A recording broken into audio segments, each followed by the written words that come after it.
Hello, my name is Jessie Haas, and I am the Senior National Director of the Therapy Animal Program at Pet Partners. And I want to thank you for listening to this presentation today, which we call Next Steps for Future Volunteers. Up on your screen is the agenda for the next 20 or 30 minutes. And I do want to define a few things while you take a peek at the agenda. I want to define some terms that I will be using throughout this presentation, and these are also terms you'll see on our website. So the first is register or registration. So I will refer to your Pet Partners registration or registering as a volunteer with Pet Partners. And another word you could use in place of register or registration is certify or certification. Both basically mean the same thing. I am referring to the official process that you must go through to become a therapy animal team, to get the necessary credentials, paperwork, and insurance. The other term I want to define is team. So again, you'll hear this in the presentation, see it on the website. In the Pet Partners context, team refers to handler plus animal, or you plus your pet. Together, you are a team. Therapy animal teams can be found in a variety of locations, such as those listed on your screen, providing service for many different types of clients, patients, or students. We know that animals improve human lives by supporting our health, supporting our social systems, and even leading to better educational outcomes. However, many of the facilities listed on your screen don't allow pets for very good reason. Yet, volunteer coordinators, school counselors, administrative staff, and others know that having animals present in their facilities is a benefit. Therefore, they ask Pet Partners teams to help because they know our pets are safe and our handlers are well trained. Pet Partners teams, when they are in facilities, can spend their time in diverse ways. I do want to provide a small sample. So, lots and lots of the visits or the volunteerism that our handlers and their animals do is social in nature. They could be offering somebody a chance to make conversation. They're cheering somebody up, reducing their stress, or providing a welcome distraction. On the other end of the spectrum, some visits can be much more structured. For example, if a team works with a physical therapist in a rehabilitation facility, the client or the patient might brush the dog as an exercise while they're working with their physical therapist. Reading programs that incorporate animals into schools and libraries are really popular, and a lot of our volunteers do them. In these situations, particularly kids, although sometimes others, get a chance to practice their reading skills. And animals can be a motivator, they're non-judgmental, they're fun. And so, like I said, they appear in libraries and schools all over the country in many communities, and a lot of Pet Partners teams are the animals present in these literacy-based programs. They are so popular that Pet Partners actually offers handlers the option to enroll in the Read With Me program, which provides reading-specific support and education to our volunteers who really want to dive deep and kind of improve on this type of volunteerism. If this sounds interesting to you thus far, you should stop and consider eligibility for your animal specifically. A few things. Pocket pets, such as rabbits, guinea pigs, and rats, must be at least 6 months old before they can begin actively volunteering. All other animals must be 1 year of age. Birds must have lived in the owner's home for at least 1 year. All other animals must have lived in the home for at least 6 months. Now, I just shared some age and kind of duration thresholds with you. Um, those are a rule for active participation in the program. However, you can begin some of the registration steps before your animal meets those requirements. So later, when we take a peek at the registration steps, you'll be able to identify some that you can start working on earlier and then kind of finish the process and become active once you meet these requirements. Animals must be reliably house trained. This goes for all species. Waste collection devices are not allowed with the exception of flight suits for birds. All animals must be on a leash at all times. This also includes all species, even our smaller pets. And animals should be generally healthy. Having said that, Pet Partners has animals with disabilities participating in the program. We also have animals participating in the program who have some minor ongoing health issues. Our main concern is Is the animal comfortable despite their disability or despite their health issue? If they are, they can likely proceed. I do want to mention that there are some medications that are disallowed in the program. So if your animal is on an ongoing dose of medication, you will want to reach out to us ahead of time and just make sure it's acceptable for program inclusion. If your animal meets these eligibility requirements, it's now time to think about if their personality or temperament is the right fit for the job description of therapy animal. Successful therapy animals demonstrate species appropriate body language that indicates interest and relaxation. For example, for a dog, this body language includes friendly tail wagging, a soft body, a relaxed face. Remember that by definition, a therapy animal needs to enjoy interacting with strangers, which includes being petted, touched, and handled, sometimes awkwardly. As the handler, you will do what you can to ensure that people know how to best pet your animal, but therapy animals are often a little forgiving and tolerant of differences. Additionally, therapy animals reliably respond to their handler's cues, even if there are distractions. If your animal looks to you when it's unsure or nervous, or when he or she needs guidance, you have a strong bond that's an important component to being a therapy animal team. Animals do not need to be obedient stars, but they do need to be directable and to have basic obedience skills as well. Pet Partners does not require specific training or a specific training protocol for animals. As in, we will not require you to submit proof that you have taken an obedience class or that you have completed the Canine Good Citizen exam or that you have received training specific to therapy animals. All of those can absolutely be helpful if you're interested in them, but many of our handlers never pursue those things and have great success designing their own training plan. We don't require specific training for animals for a few reasons. First of all, we accept 9 different species, and not all of those species have widely available formal training, like at a facility with a professional. So we want to make sure we remain inclusive of all species by not putting up barriers to non-canines. Additionally, therapy animals come to us at different life stages. A 6-year-old dog with an ultra relaxed temperament may need very little training relative to a 1-year-old high energy dog. Both can make very successful therapy animals, but training approaches are going to look different, and we don't want to prescribe something that won't work for everybody or isn't necessary for everybody. While we don't require specific training, we are consistently asked, how do I know if my animal is trained well enough for this work? So I do want to try and answer that at least a little bit in this presentation. Don't worry if you're a non-dog owner. We do have the same information available for you, and I'm going to talk about that in just a second. But for now, I'm going to focus on dogs. Dogs must be able to sit down, stay, come when called, leave it when instructed on various items, and walk on a loose leash. If your animal can do these things already, then they are likely pretty prepared to evaluate and become a therapy animal team as far as the obedience requirements go. If your dog can't do these things reliably, you'll need to practice more before proceeding. And you can do that in a number of different ways. You can leverage free or inexpensive resources like YouTube videos and books, or enroll in an obedience class at your local training facility if that's something that's interesting to you, or if that's a format that works best for you and your dog. Obedience is often the easier training issue to address. The more nuanced element is their aptitude specifically for therapy animal volunteerism and the types of things they're going to see and how they navigate those with their skills. So again, some questions to ask yourself. In public, such as a busy park or on a dog-friendly restaurant patio, ask yourself, can my dog check in with me often and stay connected, even when excited or distracted? Can my dog maintain a loose leash and not strain towards the end of it, even when they're really excited to get a treat or to get a nice pet from somebody? Is my dog able to avoid jumping on people?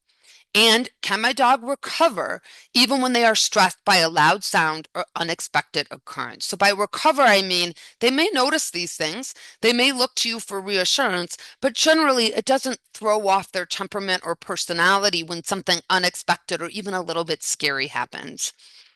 If your dog can do all of these things and shows these traits, they are ready or nearly ready to evaluate and begin volunteering. If your dog cannot do these things, practice is very important. Be sure to expose your dog to busy environments and lots of people and provide a lot of positive reinforcement throughout as they navigate those situations calmly.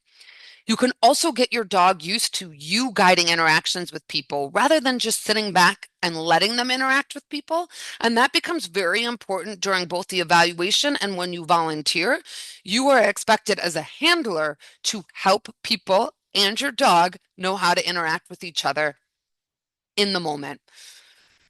If you do notice that your dog is avoidant or so excited that you can't seem to lessen that avoidance or exuberance with training and positive reinforcement, these are definitely situations where you'll likely want to work with a professional. In summary, your dog is ready to evaluate and be a therapy animal if they can follow cues, stay calm, and be gentle. If they can't, keep practicing and working on training. The cues, calmness, and gentleness is important for all species, but we do have specific information on all of this for our less common species in our resource library. To access the resource library, you need to create an online volunteer center account with Pet Partners. I'll show you the URL for that in just a moment. Once that is started and you've set up the account, right when you get on your homepage of your account, you'll see a box that says resources. Click on that. There's a search bar. Type in rabbit or type in horse. And then you will find species overview, species specific behavior packets, and even videos related to your animal. Now, let's talk about registration steps. What do you need to do to become a Pet Partners team? The first is start that account. And you can see the URL for the Volunteer Center account creation right on your screen. You can also find access to the Volunteer Center through various links all over our public website as well. Once you start your Volunteer Center account, not only are you able to search for resources, many things that are not necessarily available on our public site, but you can also start a team registration. When you start a team registration, all of the steps you see on your screen are right there in your customized, personalized homepage. So you'll be able to work on your registration. For example, I'm Jessie, my dog is JJ. It'll say Jessie and JJ team registration. All of the steps at any time, I can click on a step, open it up, read the instructions, and move through that step. So you don't need to take notes on what you're seeing on your screen. Rather, you should go ahead, start that account, start your registration, and have this at your fingertips at all times. I do want to, in the remainder of this presentation, speak a little bit about the Pet Partners Handlers course, which you see number 2 there, as well as the Pet Partners Team Evaluation, number 4 on your screen. And the reason I want to address those is because they do take the most time and they do generate the most questions for people interested in joining Pet Partners. So we've discussed that we do not require specific training protocol for animals, but we do for humans. All new handlers must take the Therapy Animal Handler course. There really is something magical about interactions between humans and animals. However, there's actually a lot that you as the handler need to know to successfully achieve that magic moment. In the Pet Partners Handler training, handlers learn the skills that are needed to visit safely, as well as what to expect in the team evaluation so that they'll know how to prepare for success. You'll also become oriented with policies and procedures that you are responsible for following as a handler when you are in a hospital or in a school or any setting like that. Successful completion of this course can happen online or in person. However, do note that the in-person option is not available in all geographic areas. When you're in your Volunteer Center account and you see all your registration steps, you can open up the Handler course step and you'll have the option to search for in-person options in your area. If that isn't of interest to you and you'd prefer the online, or if you can't access an in-person option, and you need to do online, online will also be there for you as well. So signing up, enrolling, all of that available in your Volunteer Center account. Once you've completed the course, you are eligible to participate in the Pet Partners Therapy Animal Team Evaluation. Team evaluations are individual sessions between the prospective team and a licensed Pet Partners team evaluator. They typically last about 35 or 40 minutes and resemble a role play of a therapy animal visit. As a team, you'll be tested on your basic skills such as obedience, as well as your aptitude for therapy work through kind of simulations or scenarios that you will encounter when you're visiting as a therapy animal team with your pet. To test aptitude, you and your pet will encounter things that are very common, like crowds of people trying to pet your animal at once, or somebody using a piece of medical equipment like a walker or a wheelchair while they interact with your animal. Loud noises will occur. During the team evaluation, the evaluator will be assessing how well the handler interprets and manages their animal's behavior and how well the animal responds to the handler as well. The Therapy Animal Handler course that we just discussed does have links to videos of the evaluation, so you'll be able to thoroughly familiarize yourself with the process before attending one yourself as well. Keep in mind too, if you still have lingering questions about, I'm not sure if my animal is well trained enough for the evaluation or for this volunteerism, the course itself and these evaluation videos will really help you answer that question. And after taking the course, you might think, oh, I definitely need to train more, or no, I really don't. I should be able to handle the evaluation. The course is really going to help you with that. We often get the question of, what exactly am I scored on? What are we scored on? And I do want to be very upfront that half the score is the animal and half the score is you as the human being and the handler. Most people aren't aware of that and they tend to think, well, my dog is just a rock star. They're so calm, they're so gentle, they're so obedient. We're going to just sail right through this. But you as a handler need to demonstrate the things that you learned in the course, such as advocating for your animal, supporting your animal, helping them with interactions, directing people on how to pet your animal. Those things all become critically important in the evaluation as well. Almost to the end here, but I do want to just show you the fees involved in registering with Pet Partners. We are so grateful for our volunteers and grateful that they are willing to provide their time for free in their communities. We do have to charge a small fee to help us with operating costs, even though you are giving so much of your time already. Our generous donors and sponsors cover the rest. Luckily, through both your fee to participate as well as the generous donations and support, we are able to offer benefits. Most importantly, our general liability insurance policy is extended to all registered teams. So the first time you volunteer or before you even go in for the first time, a hospital or a school or an airport is absolutely going to ask you for proof of liability insurance for you and your pet, and we provide that to you. The certificate is yours to use to cover you anywhere that you go as a registered Pet Partners team. We also provide free continuing education and resources to help you level up as a volunteer and a handler if you'd like. Earlier, I mentioned the Read With Me program. This is one example of it. If you decide literacy-based volunteering is absolutely your passion, we provide a lot for you to get better and better at that type of volunteerism. We also offer additional special programming along the way, such as a credential and animal-assisted crisis response, which allows you to respond and provide emotional support during trauma events like situations of mass violence or natural disasters. In other words, what I'm trying to express here is Pet Partners is an organization you can grow with and pursue additional interests and passions together with your pet. A few important links that I want to make sure you see before we move on to frequently asked questions. Obviously, there is our web address. Most of you probably already have that, but I do also want to once again give you a direct link to creating that free volunteer center account.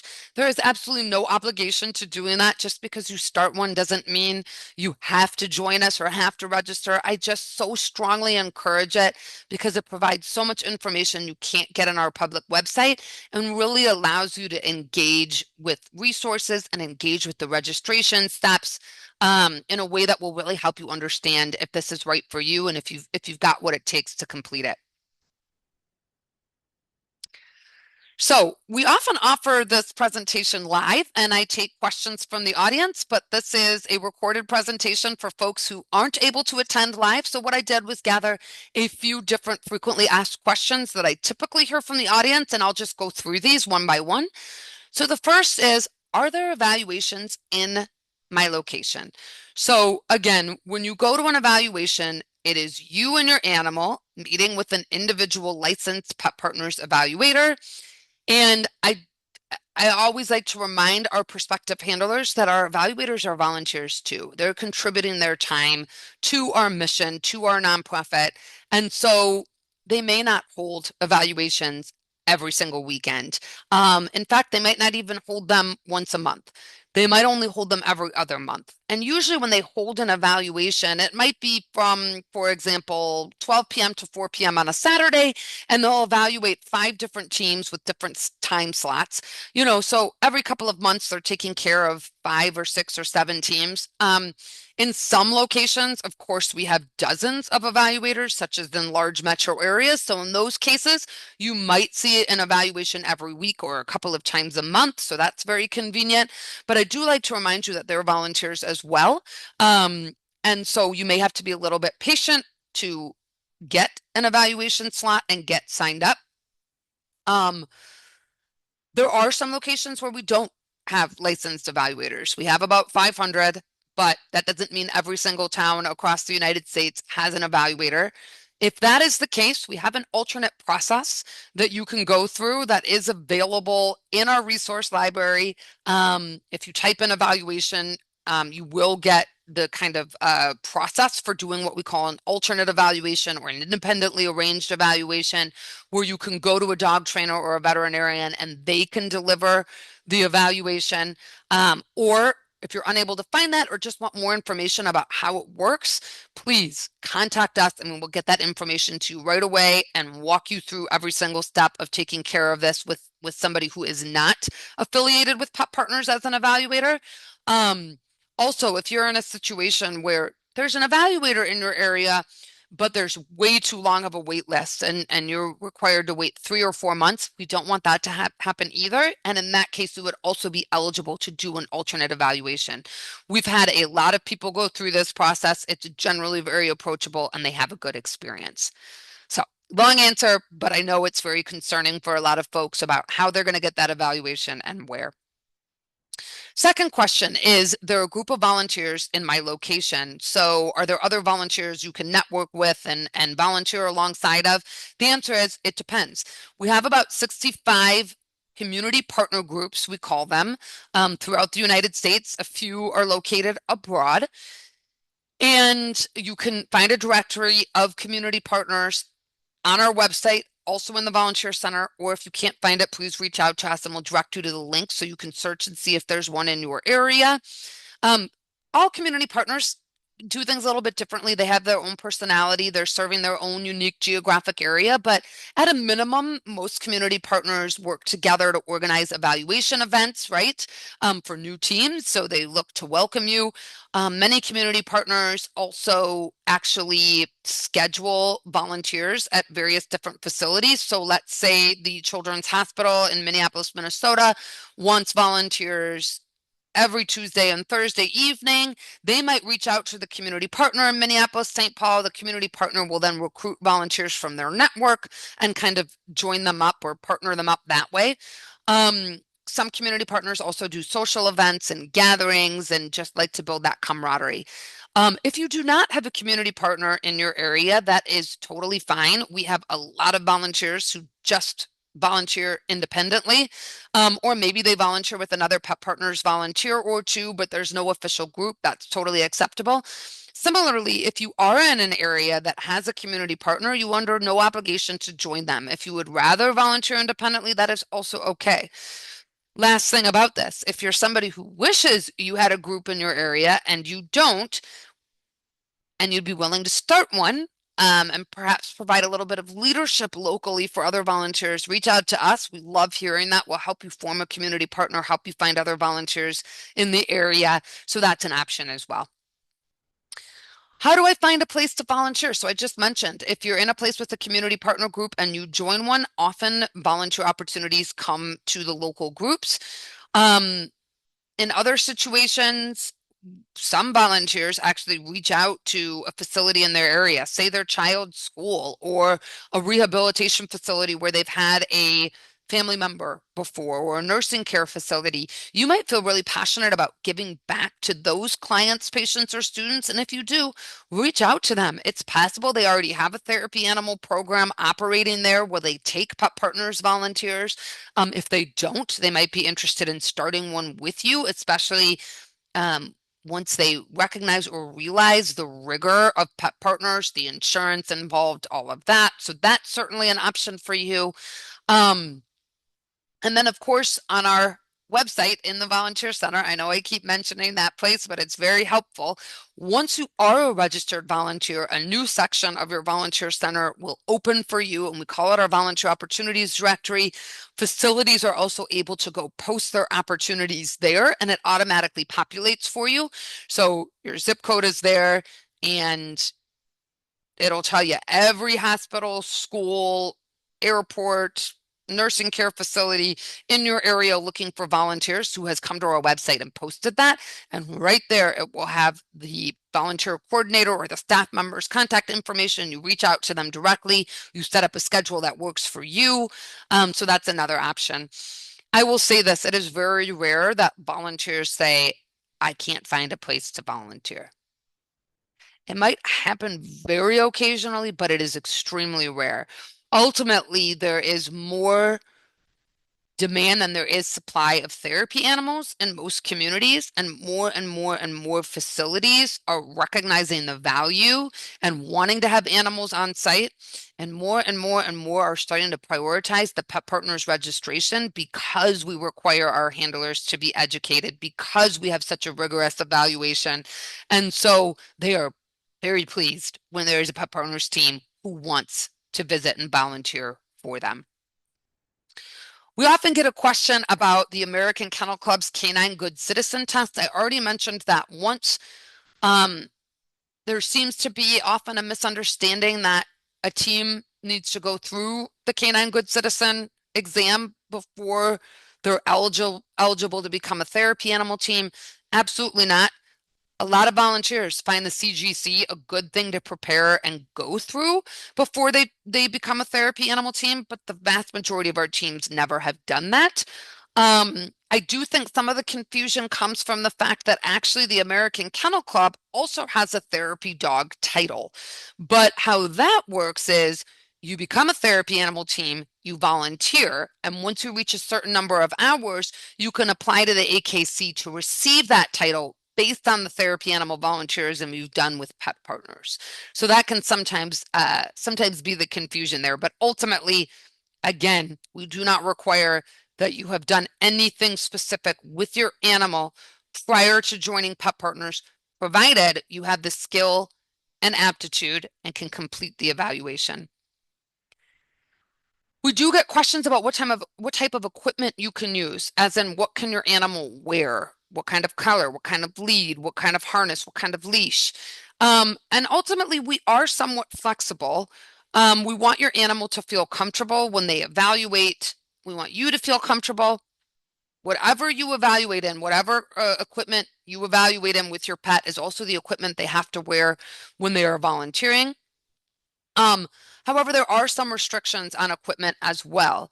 You cannot, for example, use a prong collar when you're volunteering with Pet Partners or when you're evaluating. I would ultimately recommend to everybody to log into your Volunteer Center account, click on resources, type in equipment, make sure the equipment you're using meets our standards. And if you have any questions, please do reach out to us. Related to this, we often get the question of, well, do they have to wear a vest or a harness? Because people are so accustomed to seeing therapy animals in vests or harnesses. No, they do not. If your animal prefers a harness, harnesses are absolutely acceptable. If you eventually want your registered therapy animal to wear a vest and your animal tolerates vests well, that's also okay, but it is not a requirement. The majority of our dogs, for example, use a basic collar and a basic 6-foot lead, and that is it. So nothing special is required. Last but not least, people do get nervous about evaluating and are worried about what happens if they don't pass. And that does happen to new teams. About a quarter new teams will not pass. But when you don't pass, we actually want you to come back and try again in the vast, vast majority of situations. Therefore, we don't even call it a failing score. We call it a not ready score, meaning you and your animal did not show that day that you were ready for therapy animal volunteerism yet. What we see is that most people who receive that not ready score choose to try again. And when they try again, they are successful on their second try. What often happens in that first evaluation is nerves. The handler specifically is nervous. That travels down the leash or lead, and your animal doesn't have the best day as a result. When you go back the second time, sometimes those nerves have washed away because you realize that our evaluators do their best to be welcoming. They do their best to set you up for success, and you can kind of show up knowing what to expect and feeling supported. Um, if you do want to try again, in terms of how long do you have to wait, there's no specific requirement. You could go back the next day and evaluate again. Usually that's not the right choice, but when you go back, ultimately comes down to what exactly didn't go as expected at the evaluation. If you made a simple mistake due to nerves, you might be ready to evaluate 2 weeks later. Take a deep breath, go back and do it again.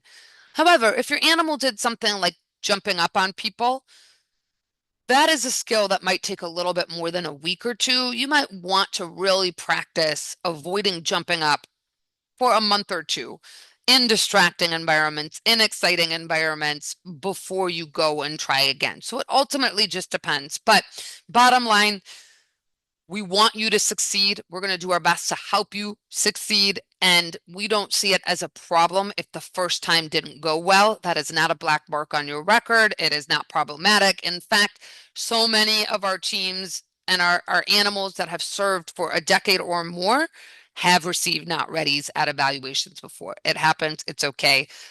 We'd love to have you back. So that is all I have. Again, I encourage you to reach out to us if you have questions. On every page of the website, you can find a contact button. Click that, submit what your question is, and somebody in the therapy animal program department, customer service, will get back to you ASAP. So thank you again for your time. Hope that we see you at Pet Partners soon. Bye now.